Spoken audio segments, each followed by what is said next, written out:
Yes, good morning to all my viewers, ha? Ha? Ha? Ha? Ha?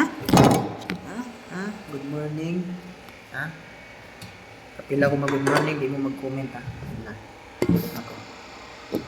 So, update muna tayo, guys, sa Iran sa Israel. Anong masasabi niyo, guys, sa pagputok ng labanan nila? Iran sa Israel. Grabe talaga, guys. Bumba na bumba talaga. Kasi guys, kapag makapagbuo ng nuclear weapon ng Iran, titirahin yung Israel, wala, mura talaga sa mapa yung Israel. Kasi number 1 na enemy talaga yan sa mga. Grabe talaga nabalita ngayon guys, Israel sa Iran. Kasi yung Israel guys, napakaliit na bansa lang yan guys. Malaki pa yung Manila dyan, Israel. Malaki pa yung Manila dyan. So Kuwait, maliit lang yung Kuwait. Malaki yung Manila.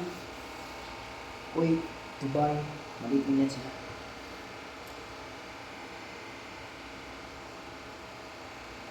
Israel.